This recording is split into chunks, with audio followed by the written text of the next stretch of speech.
ಹೌದು, ಕರ್ನಾಟಕದಲ್ಲಿ ಇರುವಂತಹ ಪ್ರತಿಯೊಂದು ರೈತರ ಖಾತೆಗಳಿಗೆ ಈಗಾಗಲೇ ಬೆಳೆ ಸಮೀಕ್ಷೆಯನ್ನು ನಡೀತಾ ಇರುವುದರಿಂದ ಬೆಳೆ ಹಾನಿ ಪರಿಹಾರ ಹಣಕ್ಕಾಗಿ ಕಾಯ್ತಾ ಇರುವಂತಹ ಪ್ರತಿಯೊಂದು ರೈತ ಬಾಂಧವರಿಗೆ ಬಂತು ವೀಕ್ಷಕರಲ್ಲಿ ರಾಜ್ಯ ಸರ್ಕಾರದ ಕಡೆಯಿಂದ ಈ 3 ಭರ್ಜರಿ ಗುಡ್ ನ್ಯೂಸ್ ಜೊತೆಗೆ ಬೆಳೆ ಹಾನಿ ಪರಿಹಾರ ಹಣವನ್ನು ಇನ್ನೂ ತನಕ ಪಡೆದುಕೊಳ್ಳಲಾರದಂತಹ ಪ್ರತಿಯೊಂದು ರೈತರಿಗೆ ಒಂದು ಭರ್ಜರಿ ಗುಡ್ ನ್ಯೂಸ್ ಅಂದರೆ ತಪ್ಪಾಗಲ್ಲ. ಹೌದು, ಏನು ಭರ್ಜರಿ ಗುಡ್ ನ್ಯೂಸ್ ಮತ್ತು ಏನಿಲ್ಲ ಏನು ಸುದ್ದಿ ಮತ್ತು ರಾಜ್ಯಾದ್ಯಂತ ಇರುವಂತಹ 14.27 ಲಕ್ಷ ರೈತರಿಗೆ ಬೆಳೆ ಹಾನಿ ಪರಿಹಾರ ಹಣ ಅನ್ನೋದು ಕೂಡ ಇಲ್ಲಿ ಪ್ರತಿಯೊಬ್ಬರ ಖಾತೆಗಳಿಗೂ ಕೂಡ ಬಿಡುಗಡೆ ಆಗಲೇಬೇಕು.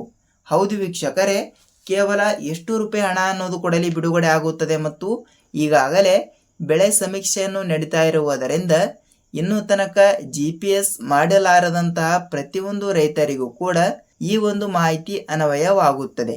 ಹೌದು, ಹೇಗೆ ನಾವು GPS ಮಾಡಿಸಬೇಕು ಮತ್ತು FID ಕೂಡ ಹೇಗೆ ಮಾಡಿಸಬೇಕು ಮತ್ತು ಅದೇ ರೀತಿಯಾಗಿ ಕೂಡ ಒಟ್ಟಾರೆಯಾಗಿ ಬೆಳೆ ಹಾನಿ ಪರಿಹಾರ ಹಣವನ್ನು ಅರ್ಜಿ ಸಲ್ಲಿಸಿದ ನಂತರ ಹಣ ಅನ್ನೋದು ಕೂಡ ಇಲ್ಲಿ ಯಾವಾಗ ಬಿಡುಗಡೆ ಆಗುತ್ತದೆ ಅಂತ ನಾವು ಈ ಒಂದು ವಿಡಿಯೋದಲ್ಲಿ ಮಾಹಿತಿಯನ್ನು ತಿಳಿದುಕೊಳ್ಳುತ್ತಾ ಹೋಗೋಣ. ಹೌದು, ಈ ಒಂದು ವಿಡಿಯೋದಲ್ಲಿ ರೈತರಿಗೆ ಉಪಯುಕ್ತವಾಗುವಂತ ಮಾಹಿತಿಗಳನ್ನು ಕೂಡ ನಾವು ಮಾತ್ರ ಪ್ರೊವೈಡ್ ಮಾಡ್ತಾ ಇರ್ತೀವಿ. ಹೌದು, ರಾಜ್ಯಾದ್ಯಂತ ಇರುವಂತಹ ಪ್ರತಿಯೊಂದು ರೈತ ಬಾಂಧವರಿಗೆ ಬೆಳೆ ಹಾನಿ ಪರಿಹಾರ ಹಣ ಅಷ್ಟೇ ಅಲ್ಲ ವೀಕ್ಷಕರೇ, ಹತ್ತತ್ರ ಪ್ರತಿಯೊಂದು ಜಿಲ್ಲೆಗೆ ಇಲ್ಲಿ ಈಗಾಗಲೇ ಪ್ರತಿಯೊಂದು ಜಿಲ್ಲೆಗಳಲ್ಲಿ ಇರುವಂತಹ ಪ್ರತಿಯೊಂದು ರೈತರಿಗೆ ಎಷ್ಟಂದರೆ ಇಲ್ಲಿ ನೋಡಿ 1 ಲಕ್ಷದಿಂದ ಹತ್ತತ್ರ 2 ಲಕ್ಷದ ತನಕ ಸಾಲ ಮನ್ನಾ ಆಗುವ ಕುರಿತು ಒಂದು ಮಾಹಿತಿ ಕೂಡ ಲಭ್ಯವಾಗಿರುವುದರಿಂದ ಸೊ ವೀಕ್ಷಕರೇ, ಇಲ್ಲಿ ಅದರ ಬಗ್ಗೆನೂ ಕೂಡ ಮಾಹಿತಿ ಏನು ಬಂದಿದೆ ಅಂತ ನಾವು ಈ ಒಂದು ವಿಡಿಯೋದಲ್ಲಿ ಮಾಹಿತಿಯನ್ನು ತಿಳಿದುಕೊಳ್ಳುತ್ತಾ ಹೋಗೋಣ. ಹೌದು, ಇದು ರೈತರಿಗೆ ಉಪಯುಕ್ತವಾಗುವಂತಹ ಮಾಹಿತಿ ಆಗಿರುವಂತದ್ದು. ರಾಜ್ಯಾದ್ಯಂತ ಇರುವಂತಹ ಪ್ರತಿಯೊಂದು ರೈತರಿಗೆ ಈ ಒಂದು ಮಾಹಿತಿ ಲಭ್ಯವಾಗಿರುವುದರಿಂದ ಬನ್ನಿ ವೀಕ್ಷಕರೇ, ಆಗಿದ್ದರೆ ಈ ಎಲ್ಲದರ ಬಗ್ಗೆ ಮಾಹಿತಿ ಏನು ಬಂದಿದೆ ಮತ್ತು ನಿಮ್ಮ ಮನೆಯಲ್ಲಿ ಯಾರಾದರೂ ರೈತರಾಗಿದ್ದರೆ ಮತ್ತು ನೀವು ಕೂಡ ಇಲ್ಲಿ ರೈತರಾಗಿದ್ದರೆ ನಿಮಗೆ ಈ ಒಂದು ಮಾಹಿತಿ ಇಂಪಾರ್ಟೆಂಟ್ ಆಗಿರುತ್ತದೆ. ಹೌದಲ್ವಾ? ಅದಕ್ಕಾಗಿ ಇವತ್ತು ಕೂಡ ಪ್ರೆಸೆಂಟ್ ಆಗಿ ಯಾವ ಜಿಲ್ಲೆಗಳಿಗೆ ಎಷ್ಟು ರೂಪಾಯಿ ಹಣ ಬಿಡುಗಡೆ ಮಾಡಿದ್ದಾರೆ ಮತ್ತು ಪ್ರತಿಯೊಂದು ಎಕರೆಗೆ ಎಷ್ಟು ರೂಪಾಯಿ ಹಣ ಮತ್ತು ಅದೇ ರೀತಿಯಾಗಿ ಕೂಡ ಪ್ರತಿಯೊಂದು ಮಾಹಿತಿಗಳನ್ನು ಕೂಡ ನಾವು ಈ ಒಂದು ವಿಡಿಯೋದಲ್ಲಿ ತಿಳಿದುಕೊಳ್ಳುತ್ತಾ ಹೋಗೋಣ. ಹಾಗಿದ್ರೆ ಬನ್ನಿ ವೀಕ್ಷಕರೇ, ಈ ಎಲ್ಲದರ ಬಗ್ಗೆ ಮಾಹಿತಿ ಏನು ಅಂತ ತಿಳಿದುಕೊಳ್ಳುತ್ತಾ ಹೋಗೋಕ್ಕಿಂತ ಮುಂಚೆ ನೋಡಿ, ನೀವೇನಾದರೂ ಹೊಸಬರಾಗಿ ನಮ್ಮ ಚಾನಲ್ಗೆ ಭೇಟಿ ಕೊಟ್ಟು ಈ ಒಂದು ವಿಡಿಯೋನ ಮೊದಲ ಬಾರಿಗೆ ನೋಡ್ತಾ ಇದ್ರೆ ಹೌದು, ತಪ್ಪದೆ ನಮ್ಮ ಚಾನಲ್ಗೆ ದಯವಿಟ್ಟು ಸಬ್ಸ್ಕ್ರೈಬ್ ಮಾಡಿ ಮತ್ತು ಅಲ್ಲೇ ಪಕ್ಕದಲ್ಲಿ ಇರುವಂತಹ ಬೆಲ್ ಐಕನ್ ಕೂಡ ನೀವು ಕ್ಲಿಕ್ ಮಾಡಬಹುದು. ಯಾಕೆಂದರೆ ನಾವು ಪ್ರತಿಯೊಂದು ವಿಡಿಯೋಗಳನ್ನು ಕೂಡ ಅಲ್ಲಿ ಬಿಡ್ತಾ ಇರ್ತೀವಿ. ನೋಡಿ, ನಾವು ಪ್ರತಿಯೊಂದು ವಿಡಿಯೋಗಳನ್ನು ರೈತರಿಗೆ ಉಪಯುಕ್ತವಾಗುವಂತಹ ಮಾಹಿತಿಗಳ ಬಗ್ಗೆನೂ ಕೂಡ ನಾವು ನಿಮಗೆ ಮಾಹಿತಿಗಳನ್ನು ಕೂಡ ಅಲ್ಲಿ ತಿಳಿಸ್ತಾ ಇರ್ತೀವಿ. ಅದೇ ರೀತಿಯಾಗಿ ಕೂಡ ಪ್ರಧಾನಮಂತ್ರಿ ಕಿಸಾನ್ ಸನ್ಮಾನ್ ಯೋಜನೆಯ ಹಣಕ್ಕಾಗಿ ಕಾಯ್ತಾ ಇರುವಂತಹ ಪ್ರತಿಯೊಂದು ರೈತ ಬಾಂಧವರಿಗೂ ಸಹಿತ ಈ ಒಂದು ಮಾಹಿತಿ ಇಂಪಾರ್ಟೆಂಟ್ ಆಗಿರುತ್ತದೆ. ಬನ್ನಿ ವೀಕ್ಷಕರೇ, ಹಾಗಿದ್ದರೆ ಈ ಎಲ್ಲದರ ಬಗ್ಗೆ ಮಾಹಿತಿ ಏನು ಬಂದಿದೆ ಮತ್ತು ರೈತರಿಗೆ ಉಪಯುಕ್ತವಾಗುವಂತಹ ಮಾಹಿತಿ ಏನು ಬಂದಿದೆ ಅಂತ ನಾವು ಈ ಒಂದು ವಿಡಿಯೋದಲ್ಲಿ ತಿಳಿದುಕೊಳ್ಳುತ್ತಾ ಹೋಗೋಣ.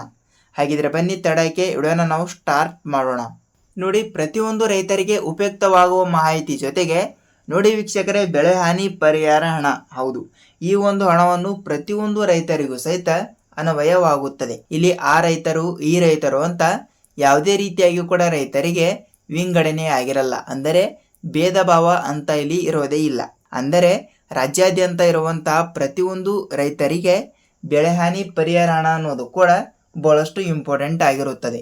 ಹೌದಲ್ವಾ? ಅದಕ್ಕಾಗಿ ನೋಡಿ, ಪ್ರತಿಯೊಂದು ಎಕರೆಗೆ ಎಂತಿಷ್ಟು ರೂಪಾಯಿ ಹಣ ಬಿಡುಗಡೆ ಮಾಡಿದ್ದಾರೆ ಅಂದರೆ ಹೌದು ಈ ವೀಕ್ಷಕರೇ, ಇಲ್ಲಿ ನೀರಾವರಿ ಜಮೀನಿಗೆ ಮತ್ತು ಅದೇ ರೀತಿಯಾಗಿ ಕೂಡ ಬಯಲು ಸೀಮೆ ಜಮೀನಿಗೆ ಮತ್ತು ಅದೇ ರೀತಿಯಾಗಿ ಕೂಡ 8 ರಿಂದ 15 ಸಾವಿರ ರೂಪಾಯಿ ಮತ್ತು ಕೆಲವರಿಗೆ 20 ರಿಂದ 35 ಸಾವಿರ ರೂಪಾಯಿ ಹಣದ ತನಕ ಪ್ರತಿಯೊಂದು ಎಕರೆಗೆ ಇಲ್ಲಿ ನೇರವಾಗಿ ಹಣ ಅನ್ನೋದು ಕೂಡ ಇಲ್ಲಿ ಬಿಡುಗಡೆ ಆಗ್ತಾ ಇರುವಂಥದ್ದು. ಅಂದರೆ ಈ ಒಂದು ಹಣವನ್ನು ಎಲ್ಲರ ಖಾತೆಗಳಿಗೂ ಕೂಡ ಇಲ್ಲಿ ಒಮ್ಮೆಲೆ ಬಿಡುಗಡೆ ಆಗಲ್ಲ. ಹತ್ತತ್ರ ಇವತ್ತು ಕೂಡ ಬಂದ್ಬಿಟ್ಟು ಒಂದಿಷ್ಟು ಜಿಲ್ಲೆಗಳು ಜೊತೆಗೆ ನಾಳೆನೂ ಕೂಡ ಒಂದಿಷ್ಟು ಜಿಲ್ಲೆಗಳು ಮತ್ತು ಅವರ ಜಮೀನಿನಲ್ಲಿ ಬೆಳೆದಿರುವಂತಹ ಬೆಳೆಗಳ ಪ್ರಕಾರನೂ ಕೂಡ ಈ ಒಂದು ಮಾಹಿತಿ ಅನ್ವಯವಾಗುತ್ತದೆ. ಹೌದಲ್ವಾ? ಅದಕ್ಕಾಗಿ ಪ್ರತಿಯೊಂದು ಫಲಾನುಭವಿಗಳಿಗೂ ಸಹಿತ ಈ ಒಂದು ಮಾಹಿತಿ ಇಂಪಾರ್ಟೆಂಟ್ ಅಂದರೆ ತಪ್ಪಾಗಲ್ಲ. ಹತ್ತತ್ರ ಖಂಡಿತವಾಗಿಯೂ ಕೂಡ ನೋಡಿ, ಹಂತ ಹಂತಗಳಾಗಿ ಹಣ ಅನ್ನೋದು ಕೂಡ ಇಲ್ಲಿ ಬಿಡುಗಡೆ ಆಗ್ತಾ ಇರುವುದರಿಂದ ತಪ್ಪದೆ ಈ ಒಂದು ವಿಡಿಯೋದಲ್ಲಿ ನಾವು ಮಾಹಿತಿಯನ್ನು ತಿಳಿದುಕೊಳ್ಳುತ್ತಾ ಹೋಗಬಹುದು. ಹೌದು ವೀಕ್ಷಕರೇ, ಹತ್ತತ್ರ ಇವತ್ತು ಕೂಡ ಒಂದಿಷ್ಟು ಜಿಲ್ಲೆಗಳು ಸಹಿತ ಇಲ್ಲಿ ಕೊಟ್ಟಿರುವುದರಿಂದ ಸೊ ಉಳಿದ ಜಿಲ್ಲೆಗಳಲ್ಲಿ ಇರುವಂತಹ ರೈತರಿಗೆ ನೇರವಾಗಿ ಬೆಳೆ ಪರಿಹಾರ ಹಣವನ್ನು ಬಿಡುಗಡೆ ಮಾಡುವ ಮೂಲಕ ಒಂದು ಮಾಹಿತಿ ಲಭ್ಯವಾಗಿರುವುದರಿಂದ ಬನ್ನಿ ಯಾವ ಜಿಲ್ಲೆಗಳು ಅಂತ ನಾವು ಒಂದೊಂದಾಗಿ ತಿಳಿದುಕೊಳ್ಳುತ್ತಾ ಹೋಗೋಣ. ನೋಡಿ, ಇಲ್ಲಿ ಜಿಲ್ಲೆಗಳು ಸಹಿತ ನೋಡ್ತಾ ಹೋದರೆ ಉತ್ತರ ಕರ್ನಾಟಕದ ಕಡೆ ಇರುವಂತಹ ಕೇವಲ 7ರಿಂದ 8 ಜಿಲ್ಲೆ, ದಕ್ಷಿಣ ಕರ್ನಾಟಕದ ಕಡೆನೂ ಕೂಡ ಇರುವಂತಹ ಕೇವಲ 8ರಿಂದ 9 ಜಿಲ್ಲೆ. ಬನ್ನಿ ಯಾವ ಜಿಲ್ಲೆಗಳು ಅಂತಲೇ ನೋಡ್ತಾ ಹೋದರೆ ನೋಡಿ ವೀಕ್ಷಕರೇ, ರಾಯಚೂರು ಜಿಲ್ಲೆ, ಧಾರವಾಡ ಜಿಲ್ಲೆ, ಬೆಳಗಾವಿ ಜಿಲ್ಲೆ, ಬಾಗಲಕೋಟೆ ಜಿಲ್ಲೆ, ಗುಲ್ಬರ್ಗ ಜಿಲ್ಲೆ, ಬೀದರ್ ಜಿಲ್ಲೆ ಮತ್ತು ಗದಗ ಜಿಲ್ಲೆ. ಅದೇ ರೀತಿಯಾಗಿ ಕೂಡ ಇಲ್ಲಿ ಹಾಸನ ಜಿಲ್ಲೆ, ಮಂಗಳೂರು ಜಿಲ್ಲೆ, ಮೈಸೂರು ಜಿಲ್ಲೆ, ಬಳ್ಳಾರಿ ಜಿಲ್ಲೆ, ರಾಮನಗರ ಜಿಲ್ಲೆ, ಹಾವೇರಿ ಜಿಲ್ಲೆ, ತುಮಕೂರು ಜಿಲ್ಲೆ, ಚಿತ್ರದುರ್ಗ ಮತ್ತು ಚಿಕ್ಕಬಳ್ಳಾಪುರ. ಹೌದು, ಕೇವಲ ಇಷ್ಟು ಜಿಲ್ಲೆಗಳು ಸಹಿತ ಇಲ್ಲಿ ಕೊಟ್ಟಿರುವುದರಿಂದ ಇಷ್ಟು ಜಿಲ್ಲೆಗಳಲ್ಲಿ ಇರುವಂತಹ ರೈತರಿಗೆ ಇವತ್ತು ಕೂಡ ಹಂತ ಹಂತಗಳಾಗಿ ಹಣ ಅನ್ನೋದು ಕೂಡ ಬಿಡುಗಡೆ ಮಾಡುವ ಮೂಲಕ ಒಂದು ಮಾಹಿತಿ ಕೂಡ ಕೊಟ್ಟಿರುವಂಥದ್ದು.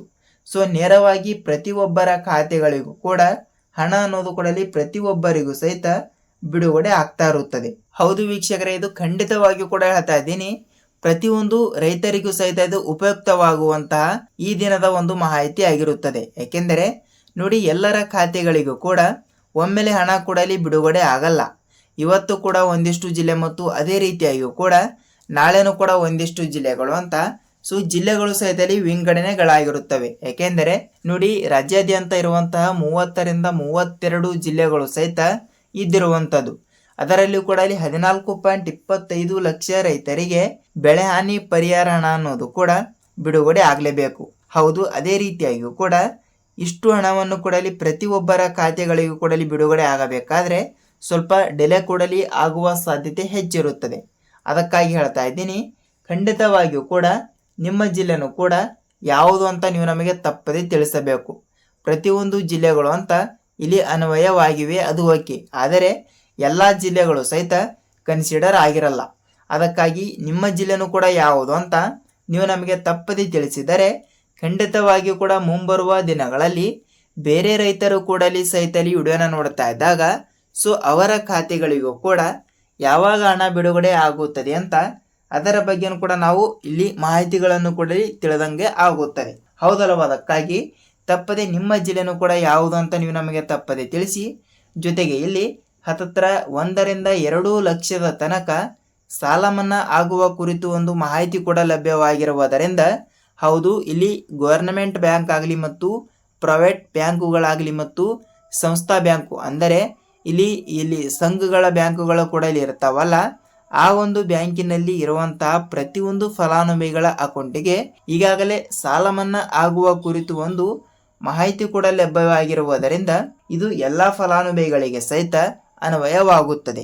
ಹೌದು, ಹತ್ತತ್ರ ಇಲ್ಲಿ ಪ್ರತಿಯೊಂದು ರೈತರಿಗೂ ಸಹಿತ ಈಗಾಗಲೇ ಈ ರೀತಿ ಒಂದು ಮಾಹಿತಿ ಕೊಟ್ಟಿರುವುದರಿಂದ ಸೊ ಯಾವಾಗಿನಿಂದಲೇ ಸಾಲ ಮನ್ನಾ ಆಗಲು ಶುರು ಮಾಡುತ್ತದೆ ಮತ್ತು ಅದಕ್ಕೆ ಯಾರು ಕೂಡ ಎಲಿಜಿಬಲ್ ಇರುತ್ತಾರೆ ಅಂತ ಸ್ವಲ್ಪ ನಾವು ತಿಳಿದುಕೊಳ್ಳುತ್ತಾ ಹೋಗಲೇಬೇಕು ಅಲ್ವಾ? ಅದಕ್ಕಾಗಿ ಅದರ ಬಗ್ಗೆನೂ ಕೂಡ ಮಾಹಿತಿ ಏನು ಬಂದಿದೆ ಅಂತ ನಾನು ನಿಮಗೆ ನೆಕ್ಸ್ಟ್ ವಿಡಿಯೋದಲ್ಲಿ ಮಾಹಿತಿಯನ್ನು ತಿಳಿಸ್ಕೊಡ್ತೀನಿ. ಹೌದು, ಇದಾಗಿತ್ತು ಈ ದಿನದ ರೈತರಿಗೆ ಉಪಯುಕ್ತವಾಗುವಂತಹ ಈ ದಿನದ ಒಂದು ಮಾಹಿತಿ. ಈ ಒಂದು ವಿಡಿಯೋದ ಬಗ್ಗೆ ನಿಮಗೆ ಏನೇ ಡೌಟ್ ಇದ್ದರೂ ಕೂಡ ನೀವು ನಮಗೆ ತಿಳಿಸಬಹುದು. ನಾವು ತಪ್ಪದೆ ಇದೇ ರೀತಿಯಾಗಿ ಕೂಡ ಮತ್ತೊಂದು ಹೊಸ ಅಪ್ಡೇಟ್ ಜೊತೆಗೆ ಮತ್ತೊಂದು ವಿಡಿಯೋದಲ್ಲಿ ಭೇಟಿಯಾಗೋಣ ವೀಕ್ಷಕರೇ. ಅಲ್ಲಿಯ ತನಕ ಎಲ್ಲರಿಗೂ ಧನ್ಯವಾದ.